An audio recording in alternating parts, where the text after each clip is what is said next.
오늘 우리 한국교회 교육자가 정말 교인들을 차별 없이 대하나? 돈 있는 사람, 없는 사람을 내가 차별 없이 대하나? 공부한 사람, 못한 사람을 차별 없이 대하나? 권력 있는 사람, 없는 사람을 내가 차별 없이 대했나? 하는 생각할 때 양심이 좀 솔직히나 부끄럽더라고. 어떤 데는 저분은 공부 많이 한 사람, 저분은 못한 사람라고 생각한 적이 있었던 게 사실이에요. 나 목회할 때도 하나님 은혜로 교회가 많이 부흥했어요. 뭐 평균으로 내가 한번 생각해 보니까 어떤 때는 한 주일에 한 100명, 어떤 때는 그래서 한 70명, 그래서 평균으로 한 주일에 한 90명씩 나 담임 목사로 있는 동안에 등록을 했어요. 그래서 내가 목회하는 동안에 한 5만여, 내가 맡을 때는 15,000명이었는데 내 목회 그만둘 때 75,000명이었거든요. 그러니까 한 6만 명 이제 새로 늘어났는데 내가 한 번 많은 것 같기도 한데 우리 그러니까 매주일 100명 가까운 사람들이 등록하니까 이제 새신자 등록을 해야 저 신방을 가야 되잖아요. 갔다 와서 이제 교육자 회의를 하는데 어느 전도사님이 그러더라고. 목사님 오늘 요새 교인들 많이 등록을 하는데요. 뭐 도움되는 사람은 하나도 없어요. 내가 그래서 깜짝 놀래가지고 무슨 말을 그렇게 하냐 그랬더니 다 구제 대상이에요. 내가 그래서 그때 아직도 생각나요. 당신 교육자 자격 없어. 네, 그분이 이제 당뇨가 심해가지고 전주 예수병원에 이제 입원을 했었는데 그때 우리 집사람하고 같이 이제 신방을 가더니 우리 집사람한테 그러더래요. 내가 목사님 말씀한 거에 이제야 생각이 나요. 내가 잘못한 게 너무 많아요. 내가 전 교육자 심정으로 일하지 못한 게 부끄러워요 하는 말을 하더래요. 이게 우리 교육자가 사람이기 때문에 사람 차별하기가 쉬워요. 근데 이제 신부님이 산에 사는 아주 소위 독거노인인데 혼자 사는 분인데 신체 장애자들이에요. 그러니까 뭐 결혼도 못하고 사는데 하여간 냄새가 뭐 목욕도 못하고 또 가렵지 못하고 하는 냄새가 지독하더라. 솔직히 말해 지독하더라. 이런 분을 가서 자기가 껴 안아주는데 나다 하는 목소리를 들었대. 나다 하는 목소리를 들었대. 이 앉는 순간에 바로 그 사람이 예수님이야. 예수님을 아는 거야. 나 이 말씀을 듣는 순간 내가 얼마나 감동을 받았는지 모르고 예수님 말씀이 생각나. 예수님 비유 여러분 기억하지요? 이제 마지막 때의 임금이 와서 염소와 오른편에 있는 양과 오른편의 염소를 구별할 때가 올 거다. 근데 양 한 대는 내가 나 굶주릴 때 먹을 것 주었고 헐벗었을 때 입을 것 주었고 병났을 때 돌보아 주었고 내가 갇혔을 때 나 찾아보아 주었고 나 목마를 때 마실 것 주었다. 그러니까 그 양이 하는 말이 내가 언제 그런 적 있습니까? 내가 언제 그런 적 있습니까? 그럴 때 예수님 하신 말씀이 우리는 소자 하나 한 대 한 것이 곧 나 한 대 한 거다. 솔직히 난 그때 너무 감동을 받았는데 나 목회하면서 나 솔직한 고백이에요. 내가 대접한 것보다 대접받은 게 많잖아요.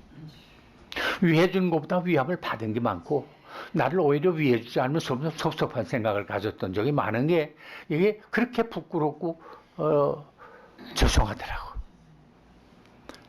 우리가 성경은 가리키면서 우리 소자 하나 대하는 게 가난한 사람, 무식한 사람, 권력 없는 사람, 사람이 세상에서 알아주지 않는 사람을 내가 안아주는 거, 그게 바로 예수님을 안아주는 게야. 내 양을 먹이라 그랬는데 내 양이 다른 사람 아니잖아요.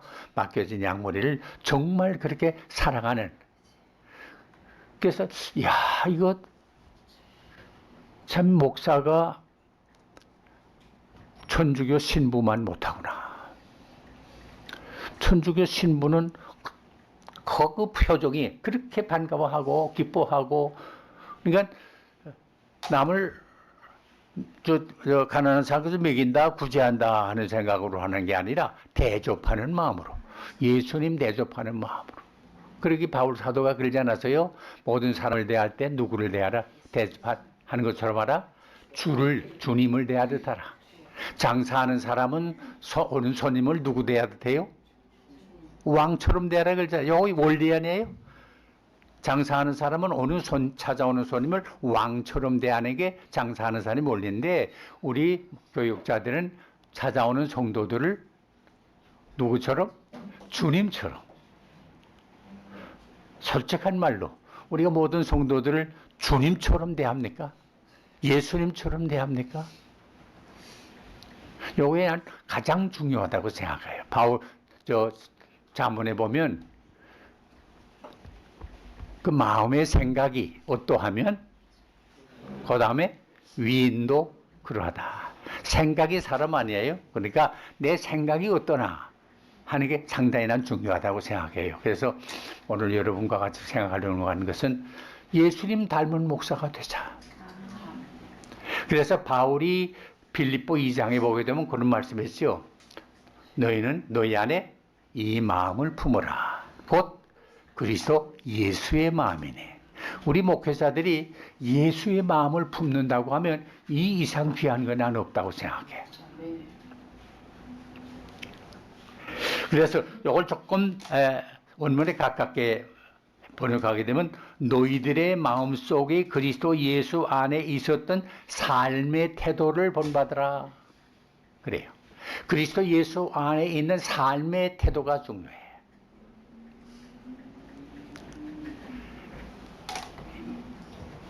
그러면 그리스도 예수의 마음이 뭡니까?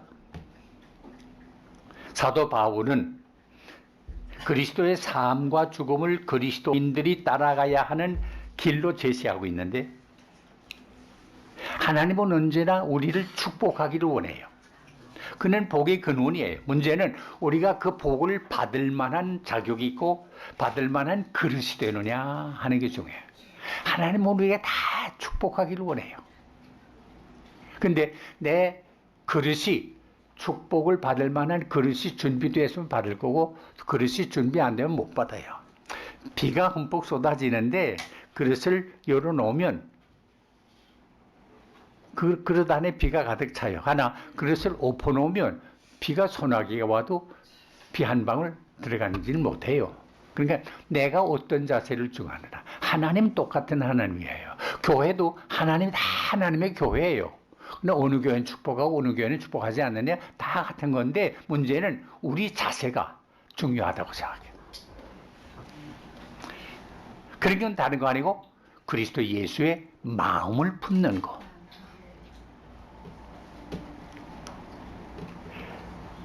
그리스도 예수의 마음을 품으면 하나님은 한없는 축복을 우리에게 줘요. 그러면 주님의 마음이 어떤 마음이에요? 뭐 길게 설명할 필요가 없죠.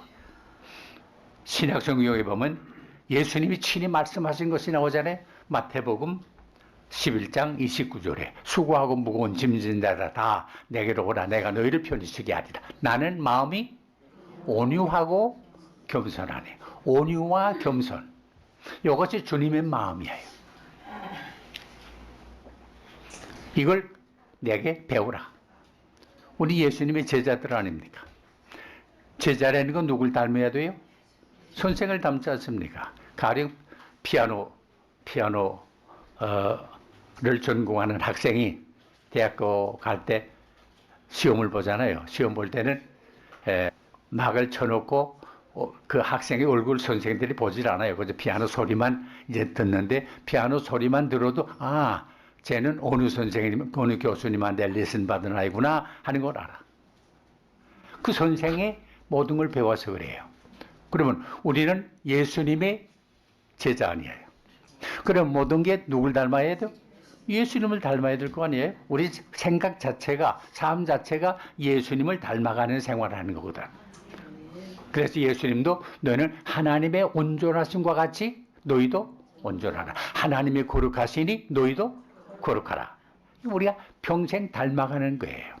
토마스 아켄피스가 쓴 대로 또 imitation for Christ가 있잖아요. 그 그리스도를 본받아. 우리 목사님들 한 번 거 다 읽어볼 만해요. 그거 한번 읽어보면 참 은혜가 돼. 난 뭐 내용을 다 오래전에 읽어서 잊어버렸습니다만은 우리가 그리스도를 본받는 생활하는 거 아주 중요하다고 생각해요. 온유가 뭐냐? 부드러운 마음이에요. 거친 마음이 아니에요. 강팍한 마음이 아니에요. 사람에게 가장 중요한 것, 특히 교육자에게 가장 중요한 것은 온유한 마음을 갖는 거예요. 성경에 예수님도 말씀했지요. 마태복음 5장 5절에 마음이 온유한 자는 복이 있나니 뭐로? 땅을 기업으로 받을 것이요. 족자 생존이요. 생존 경쟁의 세상에서 남을 물리치고 나가야 얻을고 가지요. 그런데 그렇지 않아. 역사를 통해 보게 되면 온유한 사람이 땅을 차지해요. 난 그 설교 때도 예를 들었습니다만 이가 강합니까? 혀가 강합니까? 네? 이가 강하지요. 우리 제 혀지만은 어떤 데는 내가 잘못해서 혀를 씹을 때가 있잖아요. 그래서 피가 날 때도 있고 혀는 엄짝 못하고 저 당하는 거지. 이가 부드럽습니까? 혀가 부드럽습니까? 혀가 부드럽지. 근데 이가 오래 갑니까? 혀가 오래 갑니까?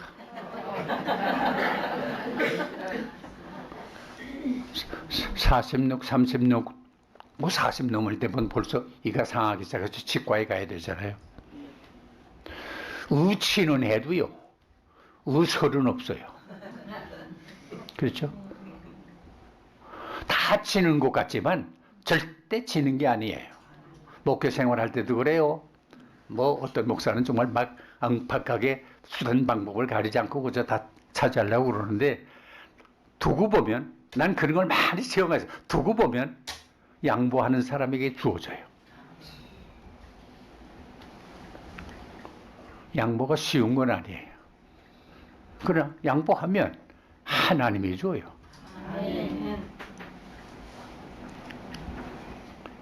그래서 시편 37편 11절에 보면 온유한 자들은 땅을 차지하며 풍성한 화평으로 즐거워하리로다. 그래서 저는 목회 생활하는데 이걸 해서 나는 많은 그런 축복을 받은 경험이 있기 때문에 자신 있게 말씀드려요. 틀림없어. 하나님의 말씀은 양보하는 사람에게 주어져요.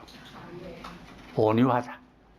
갈빈 선생은 온유에 대해서 이렇게 정리했어요. 온유는 부드러운 태도로 살며 박해에 대하여 쉽게 노하지 아니하며 보복하고자 하지 아니하며 자기를 향한 악행에 대하여 길이 참는 것이다 라고 정의했어요. 그런데 실제로 온유한 사람이 얼마나 될까? 예수님이 온유한 것을 말 때 나약한 거 말한 거 아니에요. 만만한 걸 말한 거 아니에요. 애처로운 걸 말한 게 아니에요. 가령 예수님의 제자들도 온유했지요. 그러나 그들은 약자가 아니에요. 온유라는 것은 힘이 없어서 무력한 것을 말하는 것도 아니에요. 자신 없어서 비열하게 사는 걸 말하는 것도 아니에요. 헬라어로 온유는 사람을 대하는 선의와 하나님을 높이는 태도다 그랬어요. 유대 사람은 혈통을 존중하지 않았어요. 헬라 사람은 지혜를 존중하지 않았어요. 그것은 그들의 힘으로 믿고 그것으로 세계를 정복하려 했는데 결국은 실패했어요. 그런데 영구적이고 참된 세계 정복의 힘이 어디 있나? 사람에 대한 선의와 하나님을 높이는 것이 강하면 강할수록 그 힘도 강해요. 온유라고 하는 것은 하나님이 주신 선물이에요. 갈라디아서 5장에 보아도 성령의 열매 8개가 뭐예요? 온유예요. 성경에 보면 모세를 온유한 사람이라 그랬어요. 그런데 모세가 세상에 날 때부터 온유한 사람이었나요? 아니에요. 보통 성품이 아니었어요. 여러분 아시잖아요. 모세가 40에 나가지고 하나님의 참 부름을 받아서 자기가 지난 시간에 말씀드렸습니다마는 부름을 받을 때 바로의 공주의 아들이라 칭하는 걸 거절하고 자기 백성과 더불어 고난받는 것을 애굽의 모든 보화보다 더 중히 여겨서 나서지 않았어요. 불타는 애국심, 훌륭하게 훈련받은 정치 기술, 상류 사회와 교제한 처세술, 세상적으로 부족한 게 없어요. 이만했으면 내 민족을 내가 구원할 수 있다 하는 확신이 생기고 자신감이 생길 때 그가 나가서 일한 게 뭐예요? 결국은 뭐 생겼어요? 사람 죽이는 살인하고밖에 없잖아요. 자기 민족을 손대고 괴롭히는 걸 못 봐주는 사람이야. 그러니까 친대는 게 아마 어떻게 급소를 맞아가지고 그냥 죽어버리지 않았어요. 그뿐이에요. 자기 민족에 대해서도 그렇지요. 인도에 가지고 나올 때 산에 가서 40일 동안 시내산에 가서 하나님과 교제하면서 십계명을 받는데 그것도 아론이라는 형이 흉측하잖아. 아론이라는 사람이 요 모세가 어디 갔냐? 우리를 인도하던 모세가 어디 있냐? 그래. 그럴 것 없이 너희 가지고 있는 금 가져가라. 그래서 금 가지고 모아서 뭘 만들었죠? 금 송아지를 만들어 놓고는 이게 너희를 인도하던 신이라니까. 또 이스라엘 사람들이 참, 이게 하나님의 인도를 받는 데는 사람들이 다 이렇게 참 맹랑해. 금송아지를 보고 막 춤을 추고 난리가 나고 저 금송아지가 우리를 인도해 냈다고 그러니까 하나님이 화가 났어. 너 빨리 내려가라. 저놈들이 저렇게 망측하게 논다. 빨리 내려가라. 그래서 십계명과 메고 내려오는데 정말 아는 게 아니라 보니까 금송아지 만들어 놓고 난리가 나거든. 얼마나 화가 났더니 어떻게 했어요?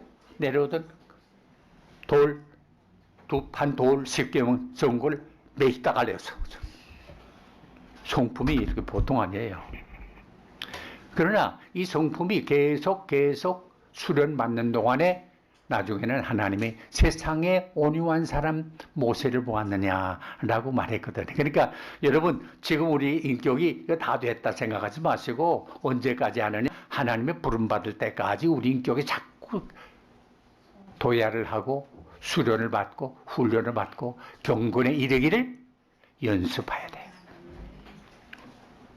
오늘 이 자리에 우리가 모인 것도 무슨 학문적인 강의를 들으려고 하는 거 저나 여러분이 다 똑같아요. 나는 아까 정읍에서 오신 분, 단양에서 오신 분도 계신데 이렇게 먼 데서 오신 분들이 계신데 이거 내가 뭘 하나 할 때 마음에 막 부담을 느끼고 어깨가 무거워요.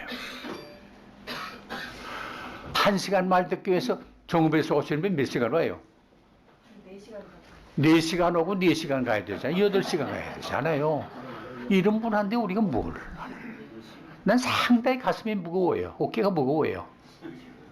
그러나 우리가 다른 거는요. 목사다운 목사가 되고 예수님의 제자다운 제자가 되고 하나님의 종다운 종이 되고 과연 저분은 하나님이 함께하는 하나님의 종이다 하는 말을 듣게 되면 이 이상이 뭐 우리가 돈 많아서가 아니에요. 공 많이 해서 학위 얻어서가 아니에요. 하나님이 함께하는 과연 하나님의 종이다. 아까도 말씀했지만 저분은 차별이라는 거 없어요. 누구나 똑같이 대해요. 가난하고 불쌍한 사람을 그렇게 사랑해요. 하는 인정을 받을 수 있다면 이거 이상 더 없잖아요. 우리 한국 교회가 다 그런 일만 있다고 하면 그런 판단만 받는다고 하면 한국 교회는 한국을 살릴 수 있어요. 우리 수가 많은 건 아니지만은 여기 앉아 계신 분만 변호해도 우리 한국 교회는 놀라운 역사가 일어나리라고 생각해요. 온유는 하나님이 주시는 선물입니다.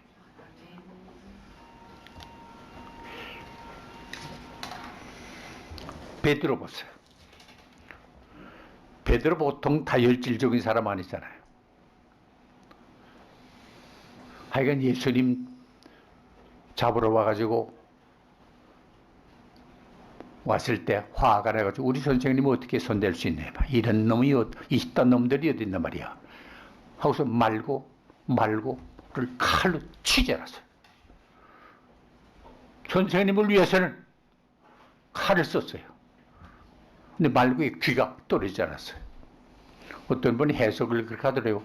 말고 귀를 자르려고가 아니라 거기서 가운데를 거기서 절반을 딱 자른다고 쳤는데 말고가 피하는 바람에 귀가 잘려져 나갔다고. 예수님이 하신 말씀이 이것까지 참으라. 이것까지 참으라. 예수님 말씀드렸죠. 지난 주간에 제주 목사님들 모임에 갔었는데 그 해병대 30년 동안 남아 계시던 목사님이 계신데 한번 그저 농담 겸 진담 겸 한번 물었다고. 목사님이 해병대에서 그렇게 계셨기 때문에 해병대 그 몸에 성격이 배지 않았어요. 나 해병대 성격으로 몸에 뺐지요. 근데 그 목회하는데 그 좀 어려움 없어요. 그 교인들 좀 까짝까짝 긁어주고 안타깝게 놀 때 어떻게 그저 참느라고 참죠. 근데 끝까지 참으세요. 그러니까 끝까지는 못 참고 마지막 정 참다가 화가 나고 해병대 성격이 나오지요. 요거 끝까지 참으면 될 텐데 요거 해병대 성격이라는 게 좀 있잖아요. 예? 군인으로서는 해병대가 제일 군인답잖아요. 근데 못 참고 해주는 게 있대. 아마 그것 때문에 교인도 상처받지만 교회가 상처를 많이 받는 모양이에요. 이것까지 참으라. 이 말씀을 꼭 기억합시다. 이것까지 참으라.